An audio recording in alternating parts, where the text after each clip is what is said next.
Il est 20h sur les antennes de la télé Futur Média. C'est l'heure de la grande édition du soir. Léa, bonsoir. Bonsoir chère Tidiane, bonsoir également à vous, chers téléspectateurs. Voici les titres de cette édition. La maison d'arrêt et de correction de Rebeuss secouée par une histoire d'évasion ce matin. Pas moins de 4 prisonniers auraient pris la fuite. Les visites ont été suspendues à la prison. La sortie d'Amadou Makhtar Mbow sur l'affaire Lamine Diack. Le président des Assises nationales déclare avoir reçu près de 6 500 000 francs CFA de l'ancien président de l'I2AF en guise de participation aux Assises nationales. C'était en 2008.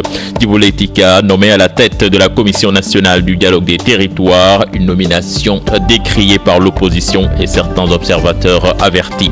Et puis à suivre en fin de journal, la rétrospective de l'actualité en économie dominée par la recherche de fonds pour le financement du PSE. Voilà le sommaire de cette édition. Dans quelques instants, le développement.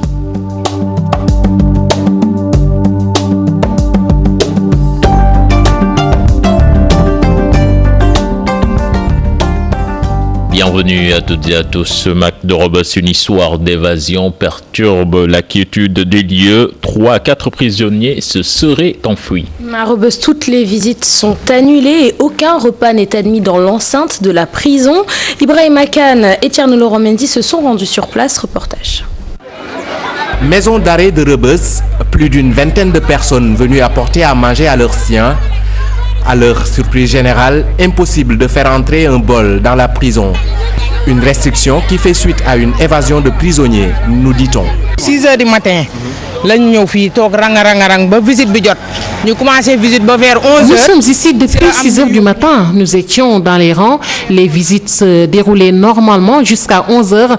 Après, il y avait des cris. Des prisonniers se sont évadés et ils ont été poursuivis. 2 d'entre eux ont été appréhendés et tabassés. Nous avons demandé à poursuivre les visites et ils nous ont dit d'attendre pour finalement nous dire que les visites sont annulées et qu'aucun repas ne sera admis à l'intérieur. L'information n'est toutefois pas pour le moment confirmée par les autorités pénitentiaires, mais aux abords de la prison ou dans le quartier, on ne parle que de ça. Parents et proches des détenus déplorent cette mesure. Ce n'est pas de notre faute. Par conséquent, ils ne doivent pas refuser de faire entrer les bols. Les évadés n'en pourraient plus. Ils doivent être jugés. Mais s'ils interdisent les visites, au moins qu'ils prennent les repas, les détenus doivent manger. 3 voire 4 prisonniers selon les personnes trouvées à Rebeuss se seraient évadés de la prison ce matin. Pour le moment, 2 d'entre eux auraient été appréhendés dans l'après-midi. Je vous l'annonçais en sommaire, Amadou Makhtar Mbow affirme avoir perçu 10 000 euros, soit quelques 6 500 000 francs CFA du président Lamine Diack. Sur les antennes de la radio Futur Média, le président des Assises nationales a déclaré que l'argent a été remis à Madame Penda Mbow, la présidente du mouvement citoyen. Les faits remontent à l'année 2008, 3 ans après le scandale impliquant des athlètes russes. Je vous propose d'écouter Amadou Makhtar Mbow tout de suite. L'affaire Lamine Diack, il a contribué au financement des Assises nationales. Mais il l'a fait en 2008. En 2008, il n'avait pas le problème avec les Russes. Il a eu le problème avec les Russes à partir de 2011. Nous avions décidé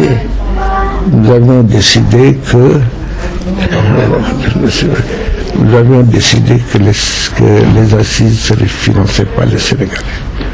Nous ne voulions aucun argent d'aucun pays, d'aucune organisation. Nous avons dit que ce sont les Sénégalais qui financeront les assises ou les assises n'auront pas lieu. Quand vous réfléchissez au problème de votre pays de façon indépendante, vous le faites en faisant l'effort nécessaire de financer vos actions. Lamine Diack avait ces 10 000 euros. Mais en ce moment-là, l'affaire avec les Russes n'avait pas eu lieu. Nous avons, d'ailleurs, même si l'affaire avait eu lieu, nous ne connaissions pas l'affaire et nous ne pouvions pas supposer quelle est l'origine des fonds. Mais ce qu'il y a, c'est qu'il a versé ça en 2008, 10 000 euros qu'il a remis à un membre des assises, Pernabo les a versés aux assises. Voilà ce que je peux dire. Donc, il n'y a aucun lien du tout entre les assises nationales et l'argent que Lamine Diack a versé. Étant donné que cet argent qu'on dit avoir tiré des Russes, des Soviétiques, des Russes plutôt, cet argent n'existait pas à l'époque où il a versé ces 10 000 euros aux assises. Déjà depuis 2011, nous avons publié la liste de ceux qui ont contribué aux assises. Khalifa Sall cité également dans l'affaire Lamine Diack. Léa, le maire de Dakar, a été justement interpellé sur la question. Et une accusation que le maire de Dakar a refusé de commenter. Pour se justifier, le leader socialiste dit ne pas parler politique au conseil municipal. Mardien lui a tendu son micro, écoutons-le. Vraiment, pour moi, je ne fais aucun commentaire. Pas de commentaire. Nous sommes à la ville. À la ville, il n'y a pas de politique. Ensuite. À la ville, il n'y a pas de politique. Tout le monde le sait depuis 2009. Nous sommes tous d'accord. Au conseil municipal, je ne parle jamais de politique. Non. Et puis la coalition des Républicains d'Omoréoumi exige la publication de la liste des autorités qui ont bénéficié des largesses de Lamine Diack. Ces partisans du parti au pouvoir saluent également l'arrestation du coordonnateur général du PDS, Oumar Sarr. Suivant ce reportage de Fatou Bintou Conté et Diafaraba.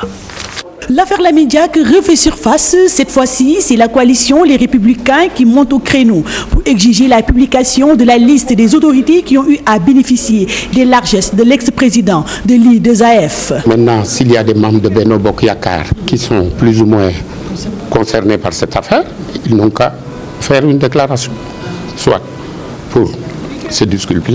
L'arrestation du coordonnateur du Parti démocratique sénégalais, ses alliés de l'APR pensent que la justice y est prise très tard. Selon eux, Oumar Sarr devait être incarcéré depuis longtemps. C'est un délinquant politique, je dis. Et le front auquel il appartient, c'est le front pour la délinquance et la ruse politique au Sénégal. Oumar Sarr, il y a longtemps qu'il devait aller en prison.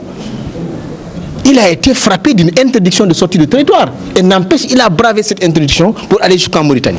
Les accointances entre le chef de l'État et Maître Ousmane Ngom, en ces temps-ci, ses partisans pensent que Macky Sall ne protège personne. Ce voyage avec l'ancien ministre de l'Intérieur du Sénégal ne justifie rien. Il a voyagé avec le président, cela ne veut pas dire qu'il a les grâces de M. le Président de la République. Il a voyagé avec le président, et tant que M. le Président de la République n'a pas dit pourquoi il a amené Ousmane Ngom dans son avion, on ne peut pas se prononcer. Les Républicains d'Omoréoumi décident de prendre au besoin, se fera sentir la défense du chef de l'État. Le ministre de l'Intérieur, Abdoulaye Daouda Diallo, interdit toute manifestation festive pendant les fêtes de fin d'année. Une mesure approuvée par le maire de Dakar, Cette décision, Léa, naît à l'origine d'aucun malentendu entre lui et Abdoulaye Daouda Diallo. C'est ce qu'a déclaré Khalifa Sall, le maire de Dakar, qui dit comprendre la préoccupation du ministre de l'Intérieur. Alors, pas de feu d'artifice, juste le rébellion. Khalifa Sall, que nous écoutons au micro de Mardia.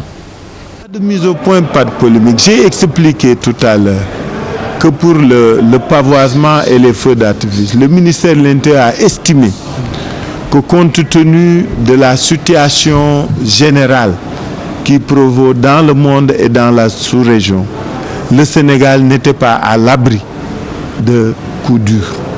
Et que pour lui, il pensait qu'il était plus prudent de renoncer à tout ce qui pouvait engendrer, susciter, occasionner, favoriser des rassemblements. On aurait fait le pavoisement, les gens seraient venus découvrir. On aurait fait les feux d'artifice, les gens seraient venus. Le ministre n'a interdit à personne, mais nous sommes tous des responsables. On a décrypté sa préoccupation et ce qu'il dit est juste et nous le soutenons. Donc il n'y a pas de problème à ce niveau.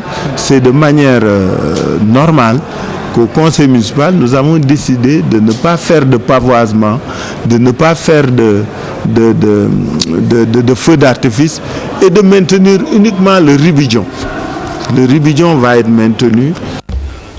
Et puis l'expert en décentralisation Amadou Seignon analyse le différend Khalifa Sall, Diène Farbassar à propos de l'embellissement de la ville de Dakar. Selon lui, l'État peut intervenir dans la gestion des collectivités locales. Seulement, l'aménagement urbain doit être géré par ces collectivités locales.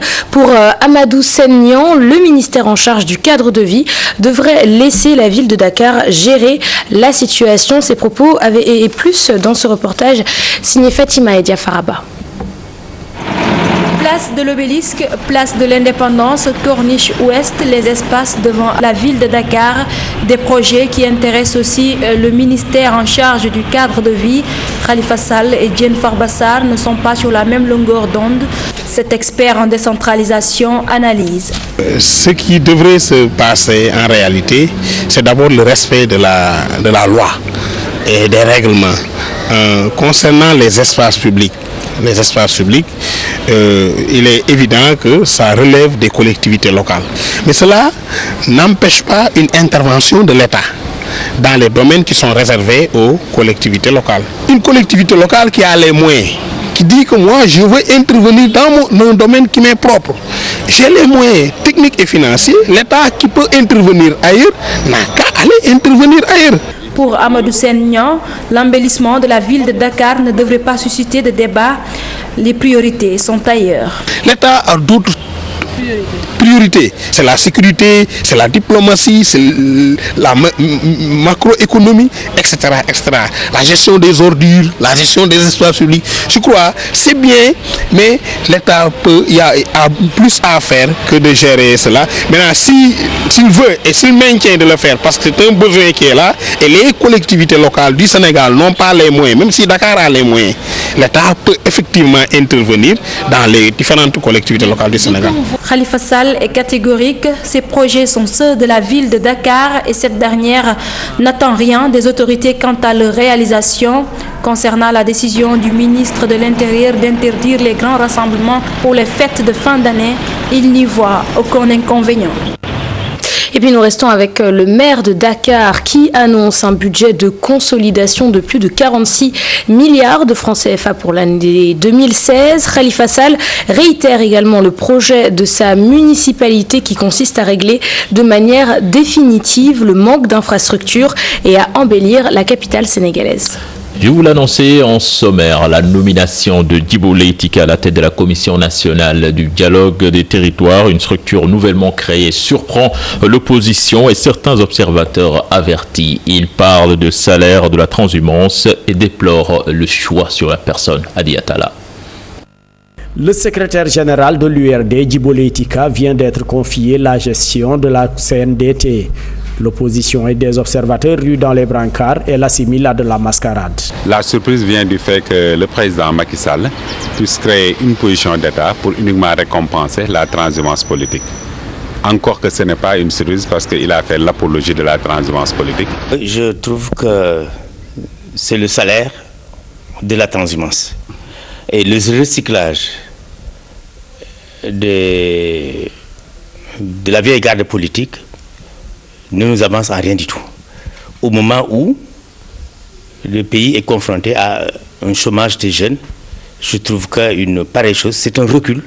De l'avis du coordonnateur du Front National du Salut Public, il appartient au peuple de prendre toutes ses responsabilités.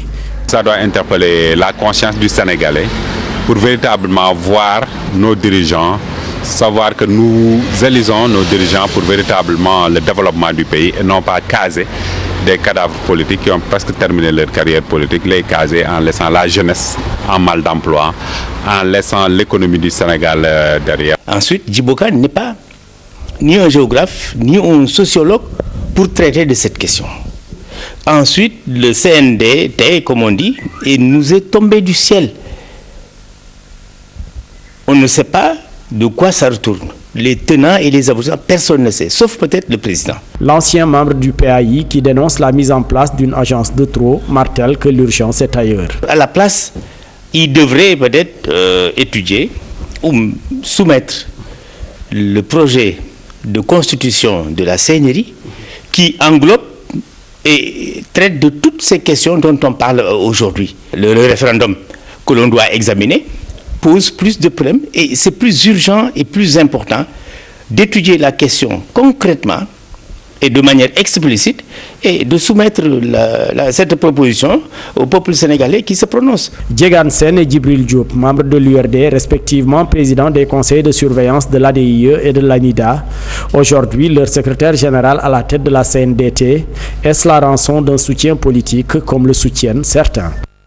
Et cette nomination de Djibo Leyti Ka à la tête de la Commission nationale du dialogue des territoires, diversement appréciée par les citoyens rencontrés par la rédaction. Certains n'y voient pas d'inconvénient tant que ce choix est basé sur la compétence et non pas sur des considérations politiciennes. Suivons ce micro-trottoir réalisé par Adi Atala et Diafaraba. Un homme d'État, en plus il a beaucoup fait pour le Sénégal. En plus c'est un politicien, les gens oublient que c'est un politicien. Un politicien, bon, il sait vraiment ce qu'il fait. Djibo est un homme d'État et il sait ce qu'il fait. Je ne vois pas de difficulté dans ça, je ne vois pas d'inconvénient dans ça. C'est un homme compétent, on ne peut pas le nier. Il a fait ses preuves dans différents gouvernements qui étaient là au Sénégal.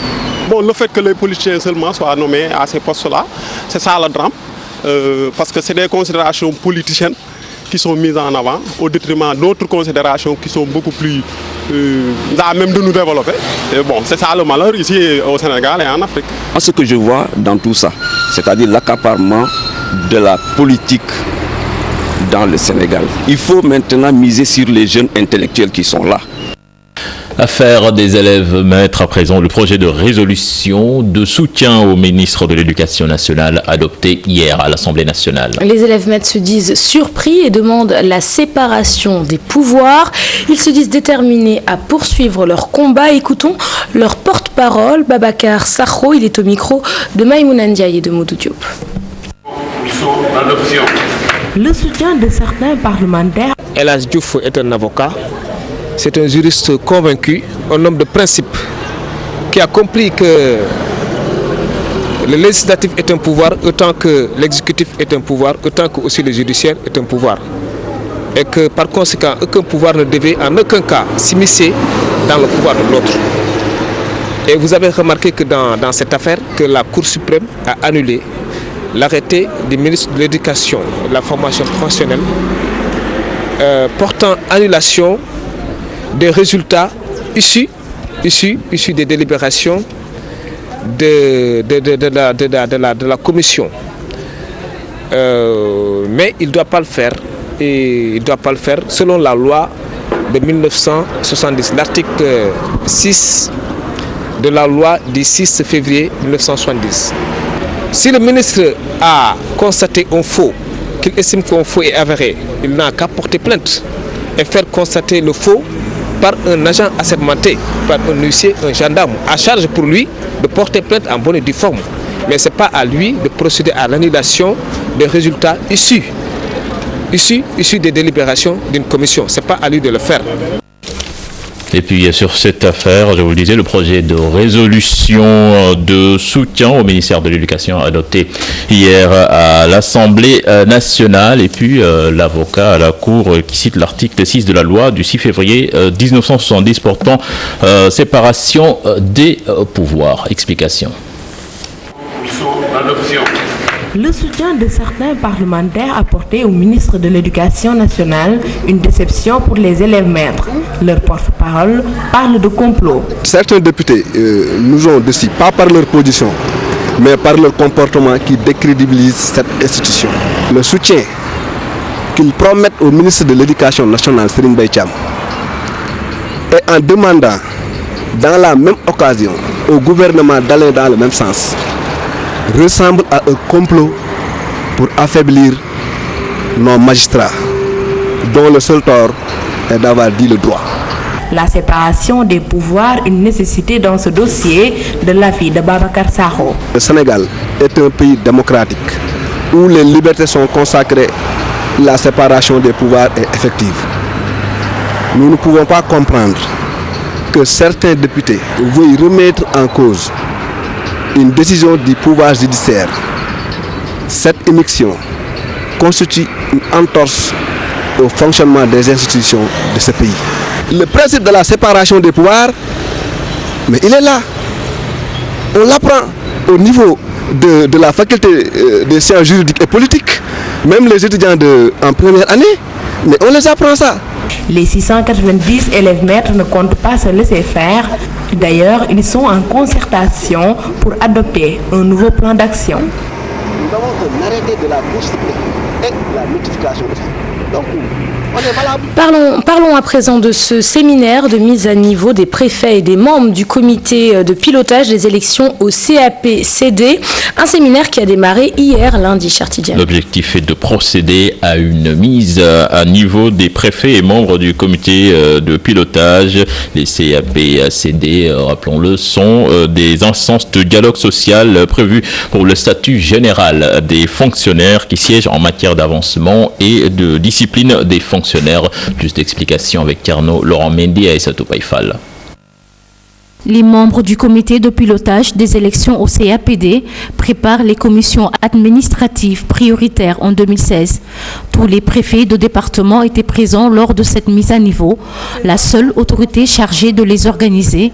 Mais pourquoi organiser de telles élections? Parce que déjà, c'est une norme, c'est une règle qui est inscrite dans le statut général des fonctionnaires, la loi 61-33, qui institue donc ces commissions administratives paritaires, qui, comme leur nom l'indique, sont des mécanismes paritaires au sein desquels sont représentés et l'administration d'une part, mais également les personnels de l'État, les agents fonctionnaires de l'État.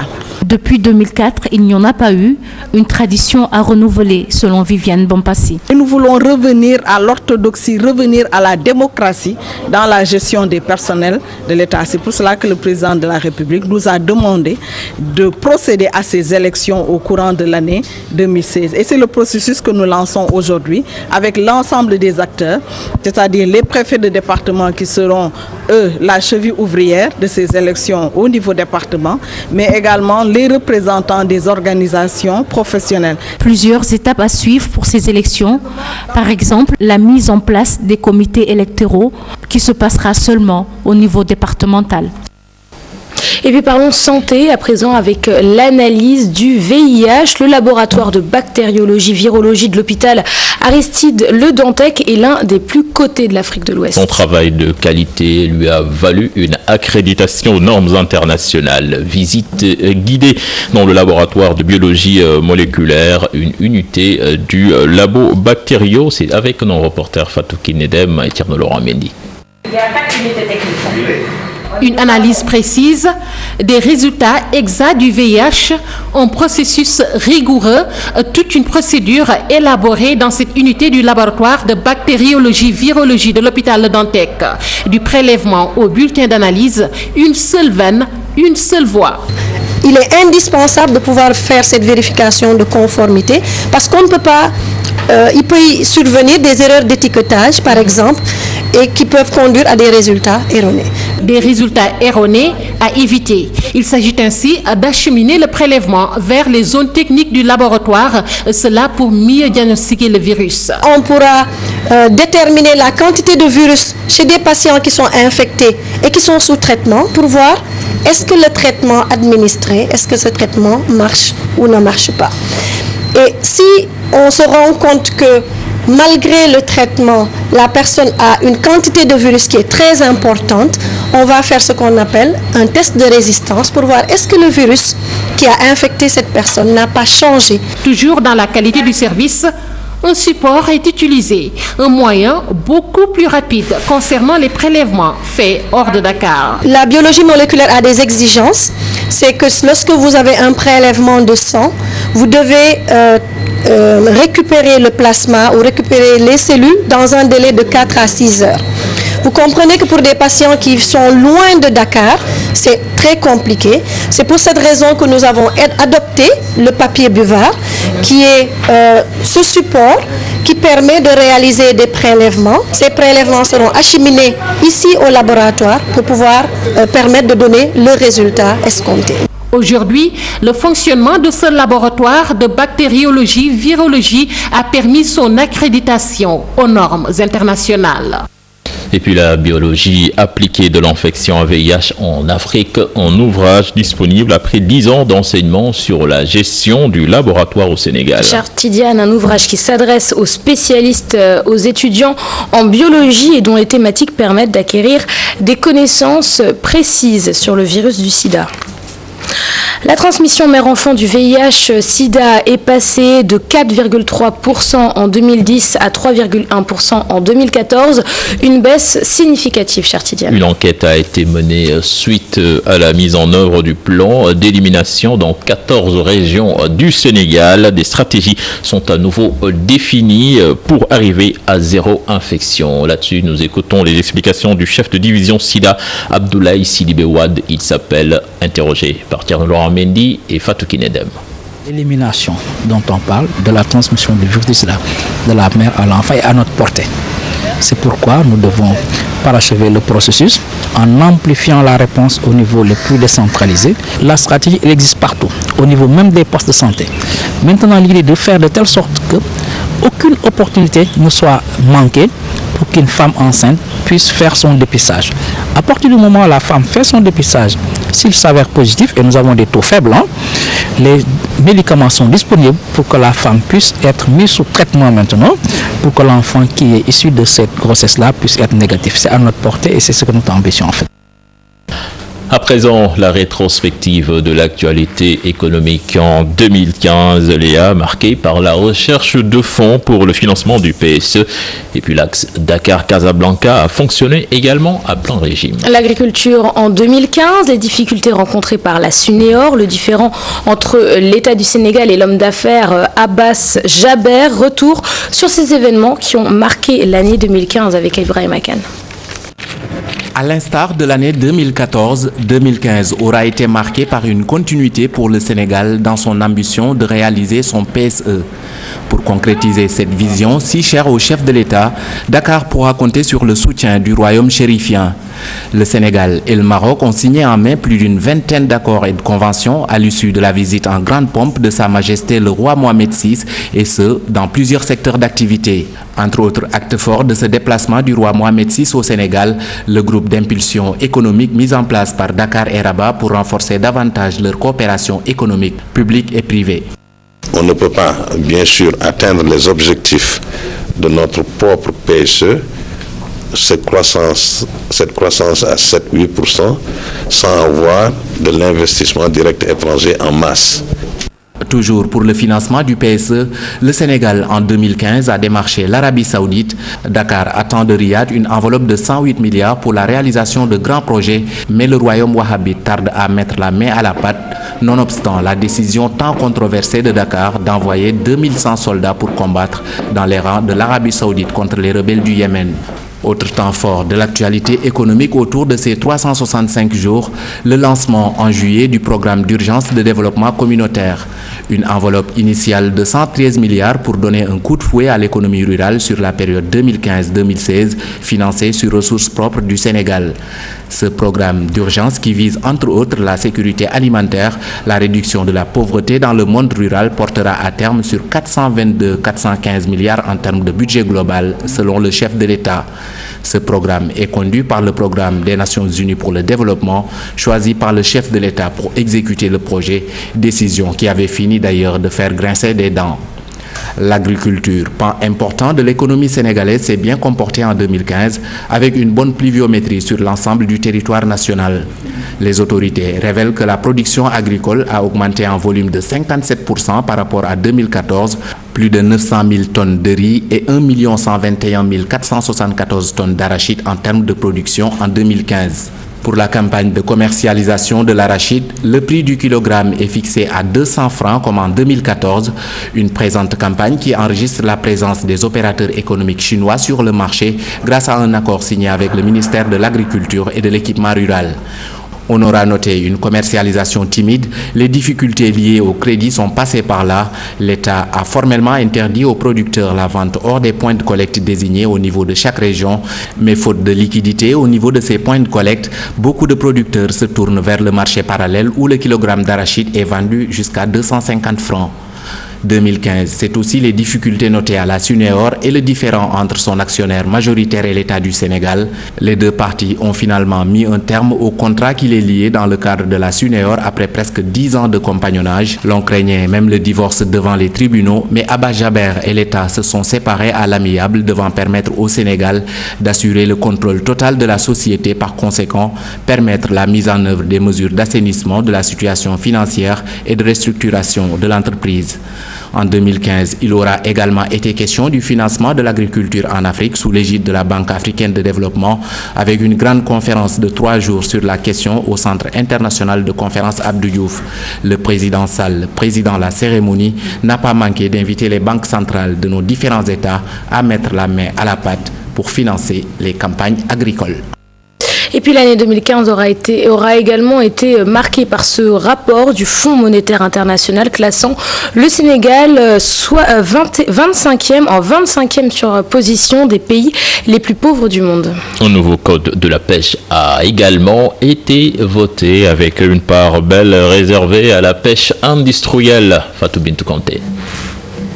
Attribué au Fonds monétaire international, FMI classe le Sénégal parmi les 25 pays les plus pauvres au monde, avec un produit intérieur brut PIB par habitant de 934,6 $ en 2015. Une information vite démentie par le ministre des Finances qui déclare le pays loin de la pauvreté, car le Sénégal émergent.